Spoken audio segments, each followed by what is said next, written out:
Hola, ¿qué tal? Muy buenos días, bienvenidos una vez más a su espacio aquí en Visto Bueno. Ingeniero, buenos días. Carmen, ¿cómo estás? Buenos días. Bien, gracias, aquí de manteles largos. Estamos de manteles largos. Exacto, recibimos al secretario de Desarrollo Económico, José Luis Romo Cruz. Bienvenido, buenos días. Muy buenos días y muchas gracias por la invitación. Al contrario, gracias por venir. Un tema bien importante para el Estado, justamente en una situación que no está muy favorable para el país, el desarrollo económico. ¿Cómo se vislumbra para el Estado de Hidalgo? Mira, comenzaría dando un poco de contexto. Por supuesto. Desde el año pasado se vislumbraba una situación económica compleja.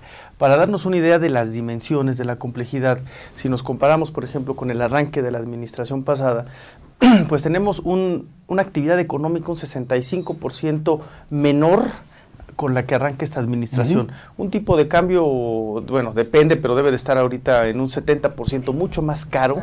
El costo del dinero entre un 30% más caro también, que medido a través de la tasa de interés, que es lo que nos le permite, por ejemplo, a los emprendedores obtener recursos, créditos para su producción. Un precio del petróleo también por abajo de lo que se tenía al arranque de la administración pasada, y ahorita se le suman cuestiones coyunturales que todos conocemos, como el precio de los combustibles sumado al tipo de cambio. Y que cómo poder hacer un presupuesto, cómo poder hablar de futuro si el presidente todavía está incierto. A mí me gustó mucho las medidas que están tomando, pero platícanoslas. Y efectivamente, ante todo este escenario económico que de arranque se tenía, lo que nos solicita nuestro señor gobernador, y esa es su visión, es que teníamos que empezar a hacer una política económica, primero, incluyente, segundo, transversal, y que nos lleve a un objetivo principal, que es una política económica generadora de empleo. Así se arma esta estrategia económica, y con la coyuntura se empezó a desarrollar toda una estrategia integral, que fue lo que anunció el pasado fin de semana nuestro señor gobernador, con un objetivo muy claro, que es proteger a las familias hidalguenses. Y el planteamiento que hay detrás es un planteamiento de política pública, es un planteamiento estratégico sumamente interesante. ¿Por qué? Porque el objetivo principal es la familia. Si uno observa las medidas y uno se pone en contexto qué es lo que sucede con el gasolinazo y qué es lo que está proponiendo el gobernador para proteger a las familias hidalguenses, es muy sencillo. En cuanto se da estos incrementos en los precios de los combustibles, claramente las familias empiezan a tener una merma en su poder adquisitivo. ¿Por qué? Porque se viene una escalada de precios. Entonces, la propuesta que hace nuestro señor gobernador es una propuesta en los principales frentes en donde el gasto de las familias es más importante para poder compensar de manera directa estos impactos. ¿Y cuáles son esos frentes en donde las familias gastan más? Y esta es una decisión muy pensada, muy estudiada por parte de nuestro señor gobernador y todo el equipo de trabajo, y es, el primero, por ejemplo, educación. El segundo, salud. El tercero, obviamente, el transporte, por la liga directa con los combustibles. La cuarta es el empleo, la seguridad de tener un trabajo, ¿no? Y la quinta son todo el cobijo de los servicios públicos y de los beneficios que se reciben directamente a través del gobierno. Esos son los 5 aspectos directos de un impacto hacia las familias. ¿De esos cuántos están en tu área? De esos, nosotros incidimos de manera indirecta. Prácticamente en todos. Ahora, hay otro rubro que tiene que ver con todo el entorno económico. ¿Por qué? Porque en primer lugar uno tiene que proteger a las familias, pero en segundo lugar, y técnicamente se diría, hay que ser contracíclicos. En otras palabras, hay que ir contracorriente. Si la corriente económica va para abajo, lo que tiene que hacer el gobierno del Estado es ir para arriba. Tenemos que empezar a buscar mecanismos para compensar la desaceleración o la falta de actividad económica en el país. Y eso es lo que corresponde a la Secretaría. ¿Y qué medidas son las que tenemos ahí, ¿no? Por ejemplo, se armó una bolsa de aproximadamente 150 millones de pesos de créditos adicionales a los que ya se venían trabajando para poder darle liquidez a los emprendedores para poder llevar a cabo sus actividades productivas, sus proyectos, ¿no? Junto con la Secretaría del Trabajo, se está consolidando una bolsa de vacancia y se va a empezar un ejercicio muy intenso de vinculación de aproximadamente 2.600 empleos que se lograron consolidar en estos primeros días para que no caiga la oferta de empleo. Si hay empleo, hay derrama económica, ¿no? Otra de las acciones muy importantes es que nuestro gobernador nos ha pedido acelerar todos los procesos que tenemos de atracción de inversión. En los 100 primeros días, prácticamente, a través de la nueva estrategia de atracción de inversión que se implementó a través del gobernador, siendo él nuestra ventanilla única y el punto de atención con los inversionistas, y la SEDECO a través de todo el equipo de trabajo, los que estamos instrumentando toda la estrategia de atracción. Hemos logrado consolidar una cartera de proyectos de inversión de aproximadamente 10,000 millones de pesos, que se tienen que traducir conforme vayan cayendo estos proyectos de inversión, que es la apuesta que nosotros tenemos, en la generación de aproximadamente 5,000 empleos adicionales a la tendencia que se viene observando. Entonces, si sumamos estos 5,000 empleos, más los 2,600, estamos hablando de 7,600 empleos adicionales. Para poner en contexto esta cifra, en los últimos 5 años, en promedio, se generaban entre 6 y 7,000 empleos. Entonces, esto habla del esfuerzo muy importante que está haciendo la actual administración a través de nuestro señor gobernador para ir contracorriente, ¿no? Y en ese sentido también estamos dentro de la SEDECO llevando a cabo toda una serie de medidas para poder acelerar la actividad económica.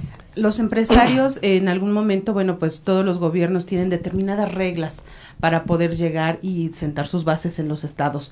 ¿Qué va a hacer Hidalgo para poder agilizar y poder atraer esa inversión de los empresarios de otros estados e incluso de otros países? Son varios planteamientos y aquí quizás valdría la pena que pudiéramos explicar brevemente toda la estrategia de desarrollo económico. Pero antes déjame nada más recordarte que en las primeras veces que nos vimos, yo traía siempre la idea de que a Hidalgo no llegaban las automotrices, y las automotrices eran generadores de empleo y de otras empresas, y tú me dijiste, no es tan importante. Y hoy creo que no es tan importante porque en muchos estados se les está cayendo esa inversión con todo esto del fenómeno. Pues aparte de Trump, ¿no? O sea, a fin de cuentas, lo que está haciendo y amenazando a todas las empresas norteamericanas. Efectivamente, lo platicamos y en esa ocasión lo que comentamos es, a ver, uno tiene que diversificar la economía y es un principio básico para aminorar el riesgo. Y lo vemos, a veces uno piensa que estos conceptos económicos son muy abstractos, pero uno de manera intuitiva lo hace todos los días, ¿no? Por ejemplo, las familias, ¿no? Una familia que se está formando, lo primero que hace es, bueno, pues vamos a construir una casita, compran su casa, su coche, eso les da un cobijo para poder mantener a los hijos, y después cuando ya empiezan a tener pues un poquito más de ingresos, dice, bueno, ¿qué hacemos con los ahorros? Pues compras el terrenito de al lado, y dice, bueno, pues igual le ponemos un negocito, y lo que están haciendo las familias es empezar a generar diferentes fuentes de ingreso para el retiro, ¿no? Preparándose para el retiro. Preparándose para el retiro. Esto es, tú ahorras, después inviertes, y empiezas a invertir en cosas diferentes, ¿no? Si nosotros llevamos esa misma analogía a las familias, de las familias al Estado, lo que tiene que hacer el Estado es empezar a buscar diferentes nichos, ¿no? En donde podamos tener ingresos para el Estado, para las familias, que no son otra cosa más que empleos estables, ¿no?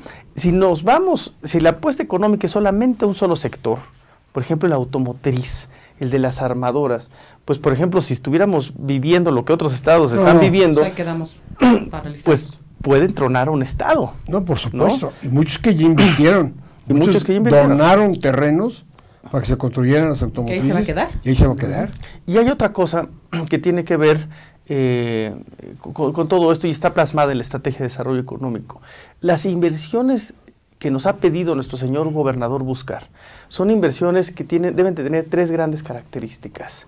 La primera, que sean generadoras de empleo, porque de nada nos sirve apostar, por ejemplo, a sectores en donde están completamente automatizados y la derrama económica Claro, para el Estado claro. es mínima. Quizás está muy bien para otros estados en donde no tienen los problemas de empleo que nosotros tenemos, pero el estado de Hidalgo está en una etapa de desarrollo en donde lo que requiere es generar empleo a la población y empleos bien remunerados. Y seguros, ¿no? Y no de corto plazo. Y estables, exactamente. Basándonos en lo que estás diciendo, ¿pensaríamos en la confección? La confección es Textil. uno de los sectores que tienen un gran legado dentro del estado de Hidalgo, Sí, básico. pero lo que tenemos que hacer en todos estos sectores que ya están y en los nuevos sectores que queremos traer es que nos permite integrar la cadena productiva, la Claro. cadena de valor. Y esa es la segunda característica precisamente de las inversiones. Y la tercera es que llegue la derrama económica a todas las regiones del estado. Si lo vemos desde esa perspectiva, la pregunta del millón es, ¿qué tenemos que hacer? ¿Cómo le hacemos? Y esa es la estrategia de desarrollo económico. Son básicamente 4 grandes pasos que siguen una secuencia y que están soportados por 3 ejes transversales. ¿A qué me refiero? El primer paso que tenemos que dar es crear un ambiente de negocios. Y no es otra cosa más que hacer que los empresarios hagan su trabajo y no desgasten su tiempo en burocracia, Okay. papeleos y en el enfrentarse a la tramiteo, ¿no? corrupción, Es ¿no? básico. ¿Qué tema ese de la corrupción? Y lo que estamos haciendo es precisamente toda una reforma de mejora regulatoria para que todos los trámites que se llevan a cabo sean claros, expeditos y que la gente tenga certidumbre a lo que se va a enfrentar. Como ustedes seguramente sabrán, en diciembre del año pasado se aprobó una reforma constitucional para que la mejora regulatoria tenga este nivel y sea obligatoria a nivel estatal. Tú la presentaste y a municipal. finales del año La pasado, presentamos ¿no? a finales del año pasado. Es una reforma muy ambiciosa que envió nuestro señor gobernador. Afortunadamente se aprobó por unanimidad en el Congreso. Hubo un gran apoyo al Congreso. El Congreso está muy convencido de que ese es el tipo de medidas que se tienen que implementar. Y cuando la presentamos yo les compartía un dato muy interesante. Platicando con empresarios, hace 10 años llega una empresa muy importante en donde se esperaba que hubiera una derrama productiva importante, una derrama económica. Y yo le decía, a ver, yo veo tu modelo de producción y yo no entiendo por qué la proveeduría principal de lo que tú necesitas le estás trayendo de otros estados. Y la respuesta fue muy dura. Dice, a ver, yo he intentado que se genere proveeduría en el estado 3 veces, pero no se ha podido dar. Le pregunto, ¿y por qué no se ha podido dar? Dice, pues porque cada vez que la quieren abrir, por ser una cosa muy especializada, pues nos enfrentamos a una cuestión de trabas burocráticas. Una vez se intentó abrir y empezaron a llegar inspecciones, y el empresario dijo, ¿sabes qué? Yo no juego. Y eso que no hablemos de sindicatos. Y que aparte Yo eso no genera puedo. corrupción en determinado Exactamente. momento, ¿no? Entonces me dice, a ver, yo no puedo esperar a que la proveeduría se genere aquí en el estado. Pues yo tengo que producir, entonces yo voy y compro lo que requiero en otros estados, en donde esté, aunque me salga más caro. Entonces, ¿qué es lo que está sucediendo en el estado de Hidalgo? Es que no tenemos un ambiente propicio para que se generen negocios, se generen todas estas nuevas empresas y gran parte del impacto que está teniendo esta medida es muy sencillo de medir. Si uno ve Hidalgo, todas las características que su potencial económico por su cercanía al mercado más grande de América Latina, que es la zona metropolitana del Valle de México, y nos comparamos con todos los estados vecinos, Puebla, Tlaxcala, Querétaro, Estado de México, San Luis, Guanajuato. Y empezamos a llorar, ¿eh? Y nos vemos en perspectiva de los últimos 15, 20 años, pues ellos empezaron a quitar todas estas trabas burocráticas, todo este tipo de cosas. Y nosotros rezagados. Y nosotros no hicimos la tarea. ¿Y qué es lo que sucedió? Pues ellos empezaron a crecer muy rápido. Entonces, quizás dentro de del enigma del crecimiento económico del Estado, gran parte lo explica eso, ¿no? De que no estamos generando un ambiente de negocios. Entonces, en consecuencia, ese es el primer paso que se tenía que dar dentro de la estrategia, porque no tan solo genera nuevas inversiones, sino los que ya están también puedan crecer. Si me permite, secretario, ingeniero, vamos a hacer una pausa y regresamos con más de la entrevista con el secretario de Desarrollo Económico. Muy bien.